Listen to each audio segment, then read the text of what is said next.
দীর্ঘক্ষণ আপনারা মিছিল করে হেঁটেছেন, তারপরে এখানে আমরা সবাই মিলিত হয়েছি। গোটা দেশে কৃষকরা তাদের ফসলের দাবি নিয়ে আর মোদি আদানি আম্বানি আপনাকে জমি বাঁচানোর জন্য, সেই সাথে যাতে তারা ফসল বিক্রি করতে পারে, যাতে ফসল ঠিক মতো বিক্রি করতে পারে, তার দাম পেতে পারে, সেই ফসল যাতে সংগ্রহ হয়, সেই জন্য লড়াই করছে। এই প্রচন্ড শীতে কঠিন অবস্থার মধ্যে দাঁড়িয়ে 100-এর বেশি কৃষক মারা গিয়েছে, যারা এখনো চেনেননি বিজেপি কি, ভারতীয় জনতা পার্টি কি, মোদী আর অমিত শাহ কি, তারা তাদের মতো দিল্লির দিকে তাকান। কৃষকরা তাদের দাবি নিয়ে সংসদে যাবে, দিল্লিতে যাবে, যে আইনটা বাতিল করো কাল আইন। দিল্লি সরকার, মোদী সরকার কারাগারের বেড়া,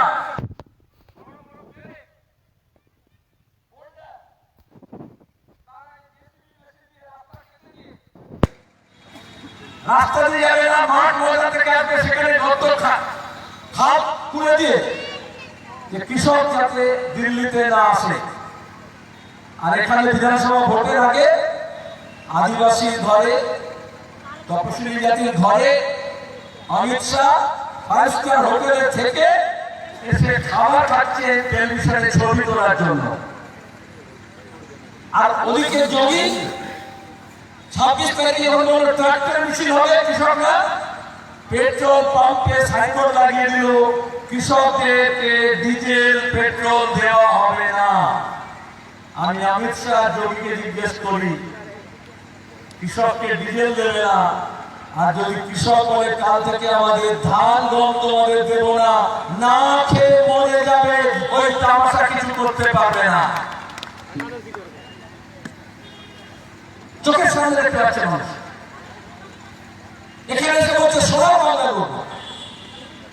আরে 2 দিন আগে আপনাদের কাছে ঝাড়খণ্ডে বিজেপি সরকার ছিল না, সেখানে আদিবাসীদের জমি নিয়ে আলাদা বেড়াই ওপেন কাজ মাইনিং হবে, খনি হবে বলে জঙ্গলের জমি কৃষককে উৎখাত করে, আদিবাসীকে উৎখাত করে দেওয়ার চেষ্টা করেছে।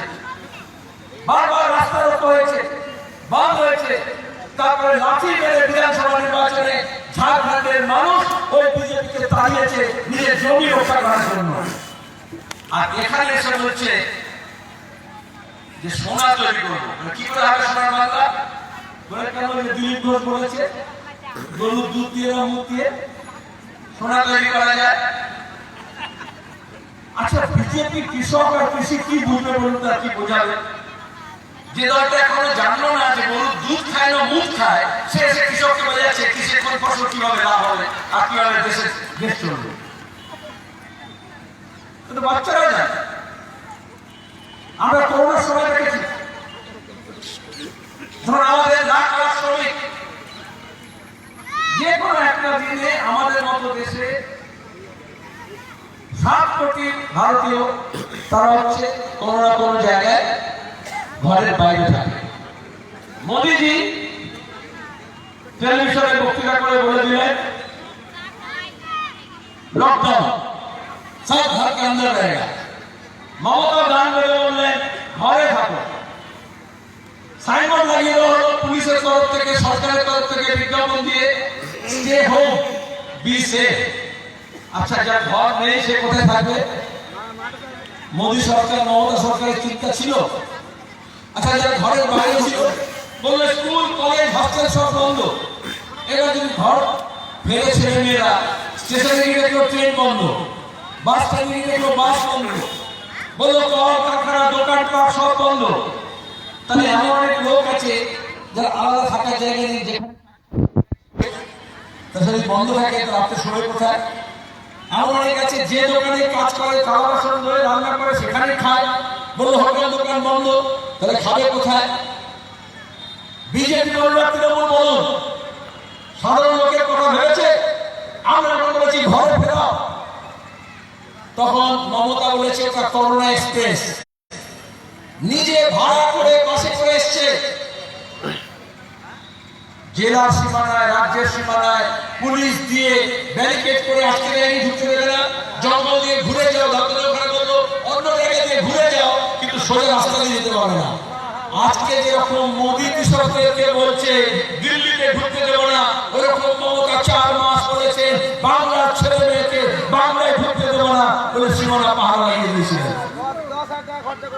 আচ্ছা, লড়াই করার কথা ছিল করোনার বিরুদ্ধে, মোদী আর দিদি মিলে লড়াইটা করলো গরিব মানুষের বিরুদ্ধে, ওই পরিযায়ী শ্রমিকদের বিরুদ্ধে।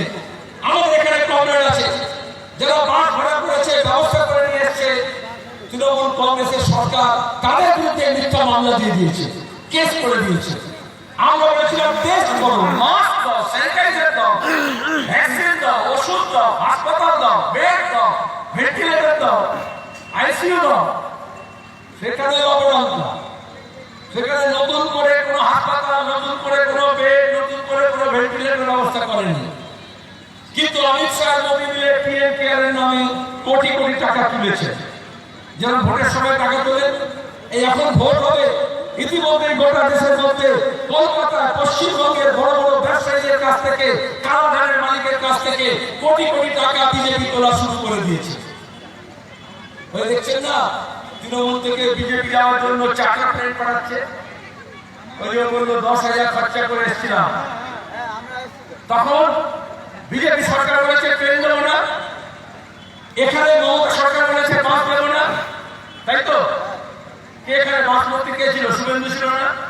তখন তৃণমূলের ছিল, এখন বিজেপি চলে গেছে, তাই তো? পরিষ্কার। আর এখন তৃণমূলের মন্ত্রী, এমএলএ, তোলাবাদ, ধান্দাবাদ, তারা বিজেপিতে যাবে, তার জন্য চার্টার প্লেন পাঠিয়ে দিচ্ছে, দামি প্লেন পাঠিয়ে দিয়েছিল না? তাহলে এরা কাদের জন্য আছে? এরা যারা মনে করেছিল তৃণমূল ধর্ষণ করছে, লুট করছে, আপনারা শুনলেন কবে দত্তের কাছ থেকে। এখানে আপনাদের আসলে কাহার নিজের আত্মকথা শোনালেন, 10 বছর ধরে হামলা হয়েছে, ঘর ছাড়া করেছে, জরিমানা করেছে, উৎখাত করে দিয়েছে, বাড়ি ছাড়া করেছে, কাজ ছাড়া করেছে।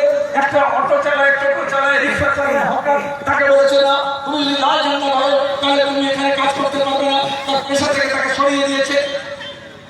আর শুভেন্দু বলেছিল মমতার ছবি লাগানো ঝান্ডা দিয়ে, মাওবাদীদের বন্দুক নিয়ে, মাইন নিয়ে, যে বুকে পোস্টার লাগিয়ে ঘুরতে হবে, আমি লাল ঝান্ডা নিয়ে ঘুরি না। বলেছিল মেদিনীপুরে লাল কাপড়ের টুকরো দেখা যাবে না, ন্যাকড়া দেখা যাবে না। তৃণমূল বলেছিল, শুভেন্দু বলেছিল, যে বলেছিল মেদিনীপুরে লাল কাপড়ের ন্যাকড়া দেখা যাবে না, সেই এখন মমতার মুখ লাগানো তৃণমূলের ঝান্ডাকে ন্যাকড়া করে অমিত শাহের জুতো পালিশ করছে।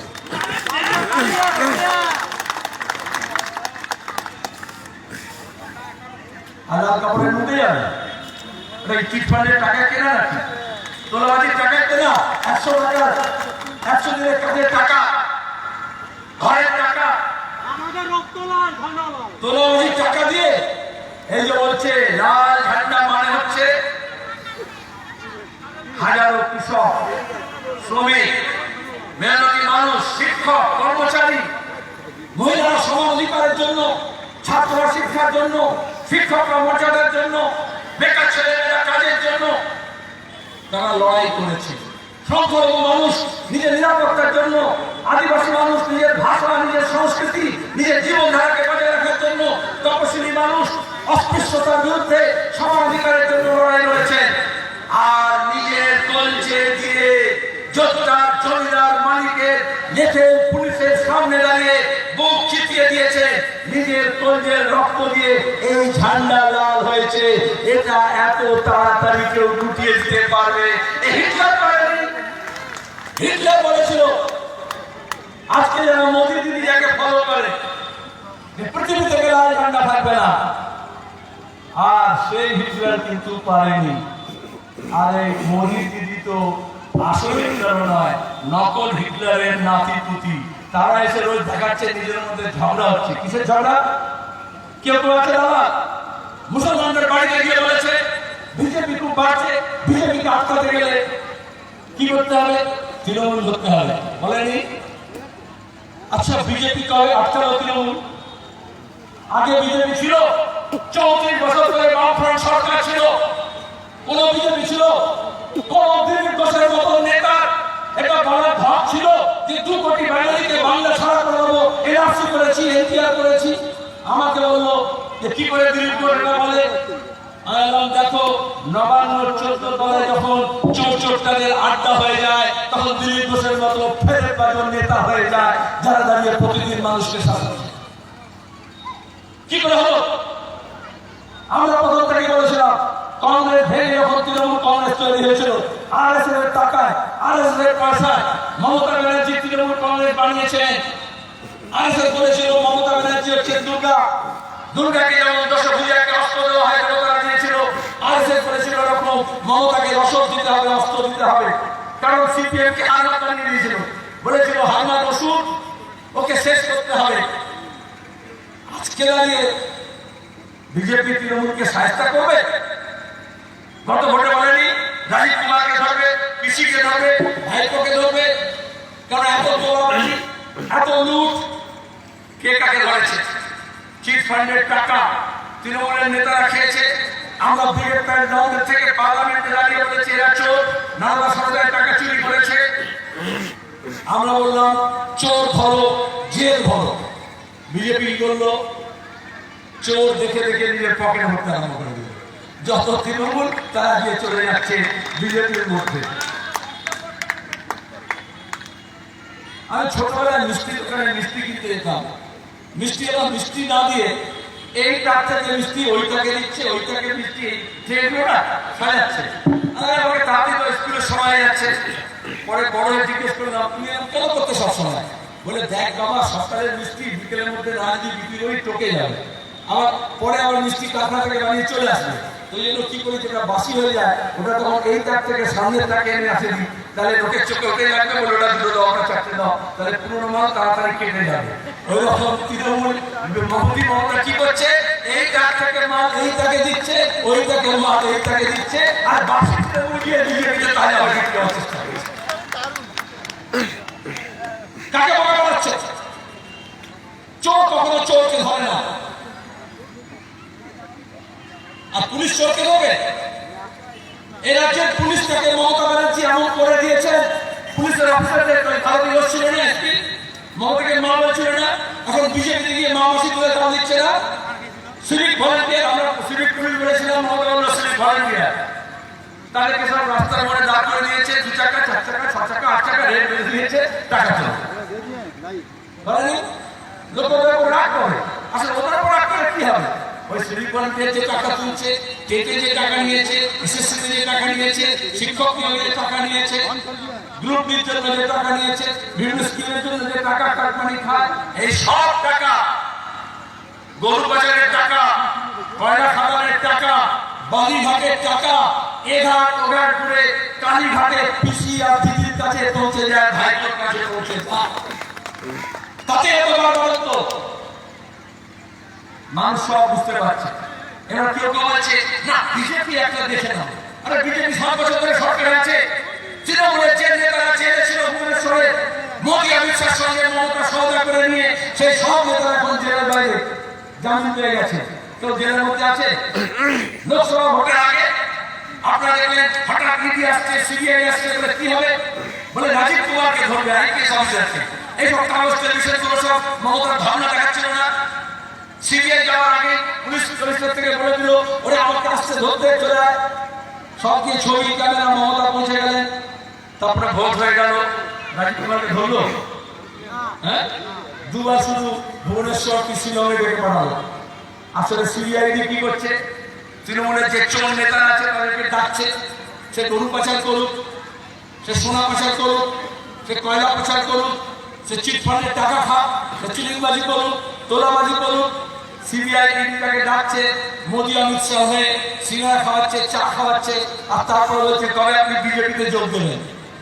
এখানে যেমন থানায় পুলিশকে দিয়ে মমতা করেনি, সিআইডি দিয়ে করেনি, ভয় দেখিয়ে লোকজনকে বলেনি দলের নাম লেখাও। এখানে পঞ্চায়েতের মেম্বাররা বলেনি যে তুমি যদি সিপিএমের মিছিলে যাও তাহলে তুমি ঘর পাবে না। তুমি যদি ওদের ঝান্ডা ধরো তাহলে 100 দিনের কাজ পাবে না, রেশন কার্ড পাবে না, রেশন পাবে না। ওরা একই রকম করছে। আসলে ছোট চোর আর বড় চোর।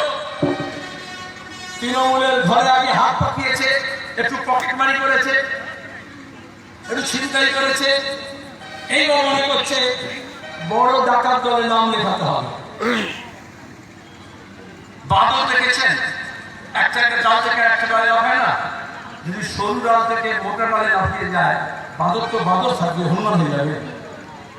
তাহলে তৃণমূলের ডাল থেকে লাফিয়ে যদি বাদল বিজেপির ডালে গিয়ে বসে, সে তো রাতারাতি হনুমান হবে না, সে তো বাদল বাদলই থাকবে, তোলাবাজ তো তোলাবাজই থাকবে, চোর তো চোরই থাকবে, ধর্ষক তো ধর্ষকই থাকবে, সে সাধু হয়ে যাবে। এই কথাটা আমরা বলি পরিষ্কার করে, লোকেরা বুঝতে পারছে। আমাদের এখানে নবান্ন অভিযান করলে এই যে যুবরা যাবে, ছাত্ররা যাবে কাজের তারিখে, তাই তো 11 তারিখে নবান্ন অভিযান হবে। দেখবেন জল কামান, পুলিশ, রোবকপ, লাঠি সব নিয়ে দাঁড়িয়ে থাকবে না। আগে এখন গিয়েছিল নবান্ন অভিযানে, আমাদের ছেলে মেয়েদের ধরে মিথ্যা মামলা দিয়েছে, লাঠি পেটা করেছে, টিয়ার গ্যাস দিয়েছে, জল কামান দিয়েছে। তুমি জল কামান দাও আর লাঠি গুলি চালাও, আর এখানে দাঁড়িয়ে ঘর ছাড়া করো, হামলা করো আর মিথ্যা মামলা করো। বামপন্থীরা লোকে ভয় পায় না, পরিষ্কার কথা। একইভাবে বিজেপি মনে করেছিল 2 মাস ধরে কৃষকরা যখন দিল্লিতে ধর্ণা দিচ্ছে, মনে করেছিল একই মমতার মতো লাঠি গুলি জল কামান জেসিবি মেশিন দিয়ে মিথ্যা করে মামলা দিয়ে জেলে ভরে ইউএপি দিয়ে আটকে দেবে, যেমন হিমা করে তপশিলি জাতির লোকজনকে করেছে, যেমন আজকে মধ্যপ্রদেশে গুজরাটে আদিবাসীদের করছে, যেমন সংখ্যালঘুদের ওই ফাইন ব্যাগের সময় সিএ এনআরসি এনপিআর এর সময় যেভাবে মিথ্যা মামলা দিয়েছে আর দিল্লিতে দাঙ্গা করিয়ে এই মোদী অমিত শাহ যেভাবে ঘর পুড়িয়েছে, ঘর লুট করেছে। ওরা মনে করেছিল 26শে জানুয়ারি টেলিভিশন চ্যানেলে মিথ্যা খবর দেখিয়ে হোয়াটসঅ্যাপ ইউনিভার্সিটিকে মিথ্যা বলে জাতীয় পতাকা অবমাননা হয়েছে বলে দাঁড়িয়ে ওরা খুন খারাপি করে দেবে। কিন্তু কৃষক এত বেকুব না। আজকাল সোশ্যাল মিডিয়া হয়েছে, ছবি তুলে দেখিয়ে দিয়েছে আরএসএস এর লোক, অমিত শাহ লোক, মোদীর লোক গিয়ে ওই লাল কেল্লায় ঢুকেছে, কৃষকরা যায়নি। এখন দেখবেন আপনাদের এখানে ভোটের সময় তো একটা অ্যাক্টিভিটি করা হয়েছিল না, হ্যাঁ, শতাব্দী বলুন না দেব বলুন, দেবী বলুন, রোজ সব এপাড়া ওপাড়ায় খবর আসছে না।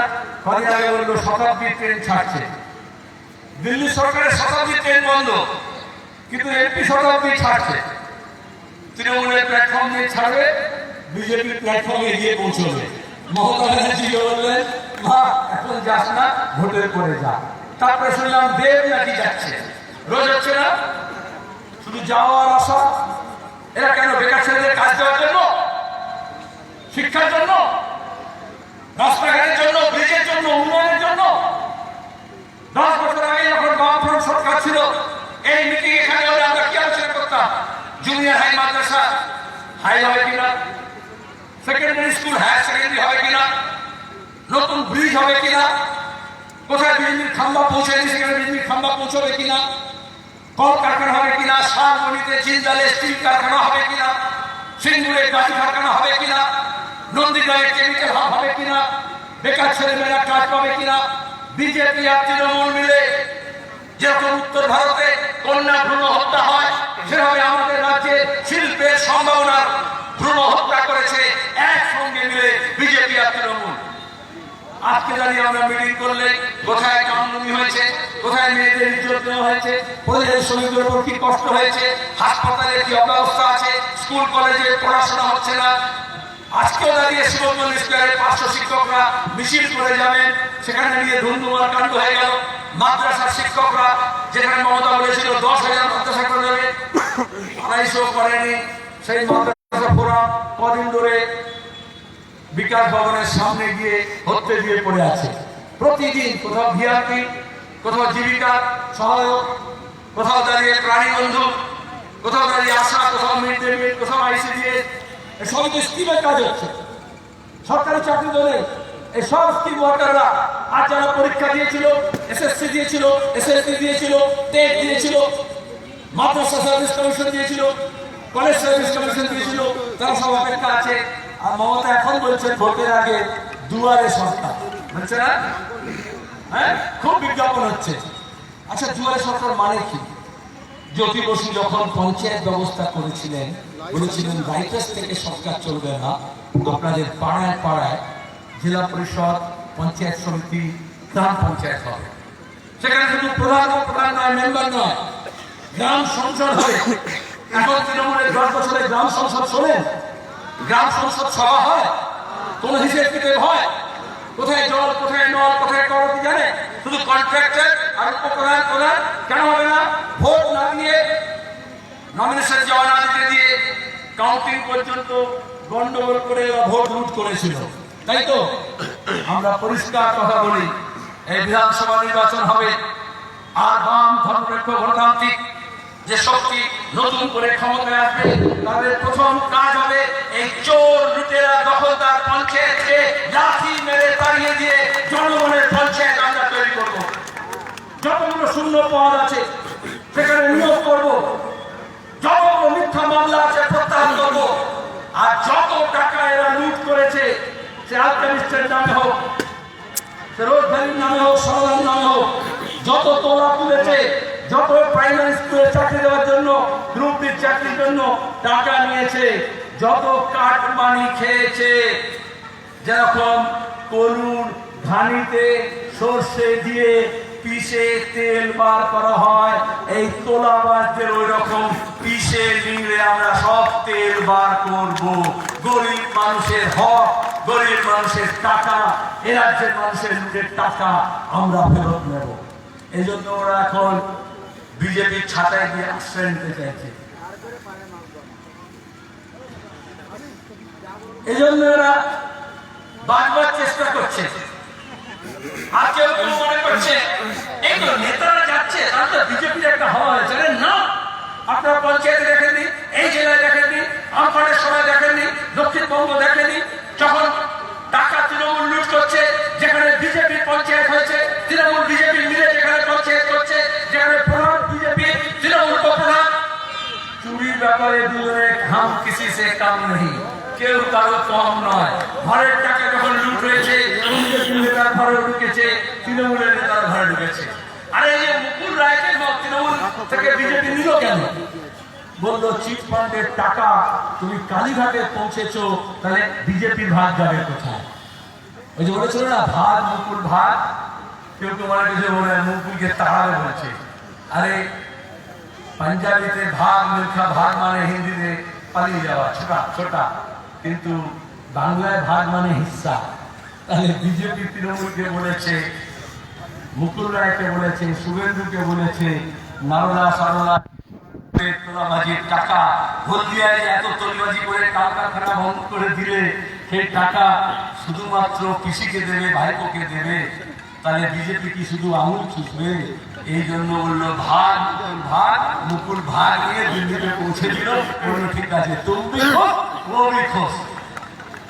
রাজ্যের কি হবে, দেশের কি হচ্ছে আমরা জানি।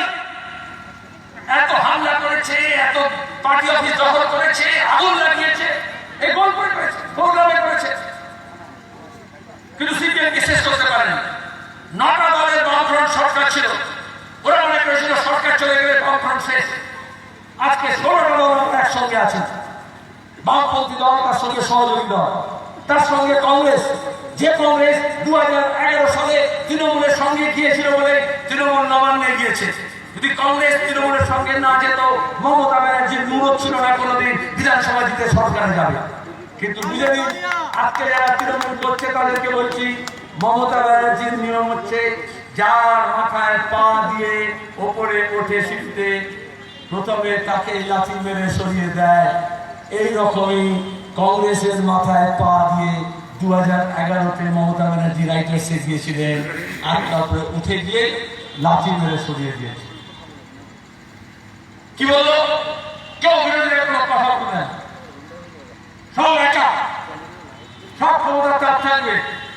অনেক মনে করে এটা সিপিএম, এটা কংগ্রেস, তারা তৃণমূলের মধ্যে। আজকে দাঁড়িয়ে মমতা বাজেট পেশ করেছে, বাজেট পেশ করতে গিয়ে বলেছে অর্থমন্ত্রী বাজেট পেশ করবে না। আমি একা করবো, মমতা করবে। এই স্বৈরাচারী এরকমই হয়। আমরা আগেখানে বলতাম তৃণমূলের সরকার, এখন হচ্ছে একা মমতার সরকার। আগে বলতো মহাজোট, কোথায় গেল বাকিরা? যারা তৃণমূলের সঙ্গে গিয়েছিল আজকে তারা আমাদের সঙ্গে আসছে।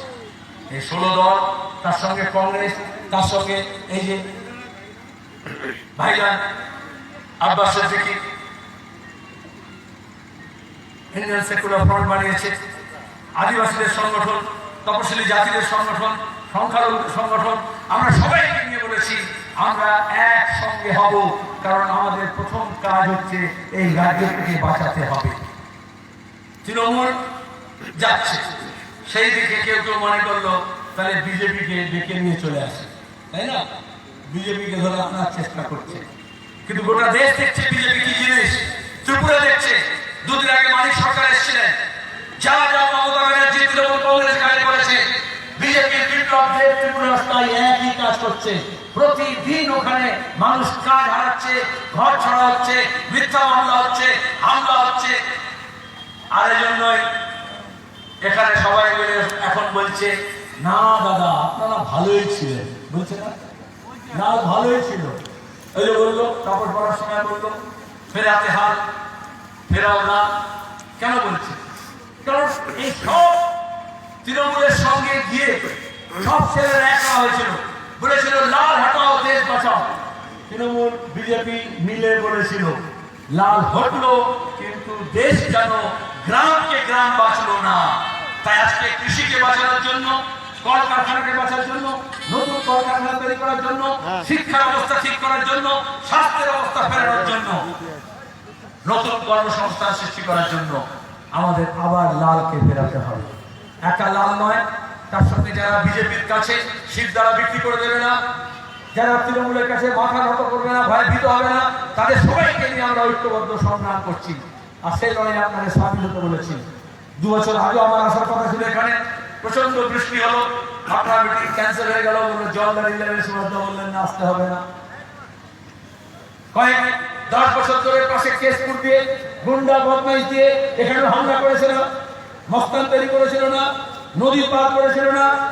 এখন ওই তৃণমূলের মস্তান, তৃণমূলের নেতাদের মাথা ফাটাচ্ছে, কারণ ওদের বলেছিল তৃণমূলের নাম লেখা আর চাকরি পাবি। 10 বছর ঘুরে ঘুরে বুঝেছে মমতা ব্যানার্জি দিয়ে খেলিয়েছেন, কিন্তু চাকরি কাউকে দেবেন না। সুতরাং আপনাদের কাছে অনুরোধ, লাল ঝান্ডা মানে হচ্ছে বামফ্রন্ট, মানে হচ্ছে বামপন্থী, মানে হচ্ছে শুধু সিপিআইএম না, শুধু কয়েকটা দল নয়, সেখানে আদিবাসী, তপশিলি, মুসলমান, হিন্দু, জাত, ধর্ম, ভাষা নির্বিশেষে সবার এক কাট্টা ঐক্যবদ্ধ হওয়া। আমরা এখানে যখন একসঙ্গে ছিলাম, আমাদের হক ছিল, হকের অধিকার ছিল, হক কথা বলতে পারতাম, হকের লড়াই করতে পারতাম। কারণ আমাদের ঐক্যকে ভেঙে দিয়েছে, এখন অন্যায় চলছে। আর সেই অন্যায় বিজেপি এসে বলে দিল ন্যায় করে দেবে, গোটা দেশে যে অন্যায় করছে, কৃষকদের বিরুদ্ধে যে অন্যায় করছে, যে কারা কানুন নিয়ে এসছে, যে বিদ্যুৎ বিল নিয়ে এসে আমাদের কাছে এমন অবস্থা করে দেবে যেরকম পেট্রোল, ডিজেল, রান্নার গ্যাস, কেরোসিন দিয়ে ভর্তুকি বিল দিচ্ছে, সেরকম রেশন ব্যবস্থা তুলে দেবে, বিদ্যুতের দাম করে দেবে। গরিব মানুষ বিদ্যুৎ পাবে না, গরিব মানুষ পেট্রোল ডিজেল কিনতে পারবে না। সেইখানে দাঁড়িয়ে আমাদের এই লড়াইটা হচ্ছে আমাদের রুজি, আমাদের রুটি, আমাদের কাজে, আমাদের খাদ্যে, আমাদের স্বাস্থ্যে। এখানে যেখানে মিটিং করছি, এই মিটিং এর পেছনে যে দাওয়ায় গিয়ে বসেছিলাম, পূর্ণেন্দু মন্ডল হাঁটুর তলা প্যারালিসিস হয়ে গিয়েছে, চিকিৎসা পাচ্ছে না। আমি বললাম কেন জাননি? বললো মেদিনীপুর হাসপাতালে গিয়েছিলাম, কিন্তু ডাক্তার যা লিখে দিচ্ছে সব বাইরে থেকে কিনতে হবে, সামর্থ্য নেই। অথচ বিজ্ঞাপনে দেখবেন, টেলিভিশনে দেখবেন, রোজ নাকি বিজেপি আর তৃণমূলের মধ্যে ঝগড়া হচ্ছে। মোদী বলছে আয়ুষ্মান ভারত, মমতা বলছে স্বাস্থ্য সাথী, সবাই গিয়ে লাইন লাগাচ্ছে, এ বলে 3 লাখ দেবো, ও বলে 5 লাখ দেবো। আর যে লোকটা বাড়িতে বসে আছে, তাকে হাসপাতালে চিকিৎসা করছে না, তাকে নেচে দেয় গিয়ে প্রাইভেট হাসপাতালে, প্রাইভেট ডাক্তারের কাছে পয়সা দিয়ে চিকিৎসা করাবে। স্কুলের কলেজে পড়াশোনা হবে না, প্রাইভেট টিচার আর টিচারের কাছে গিয়ে পড়াশোনা করতে হবে।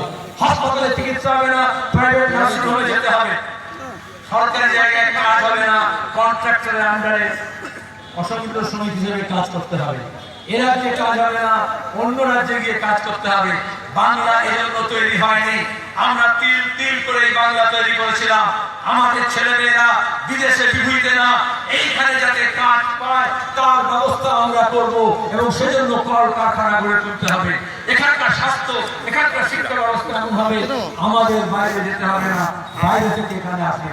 সেই ব্যবস্থা করার জন্য আগামী দিনে আপনারা আজকে যে আমার সঙ্গে হেঁটেছেন মিছিলের একসঙ্গে, সামনে আমরা আরো লম্বা পথ হাঁটবো। সবাই একসঙ্গে হাঁটবেন তো?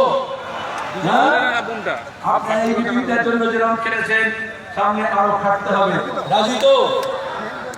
লড়াই যে শুরু হয়েছে, বুঝে নিন আমরা এখন সবে খেলতে নেমেছি।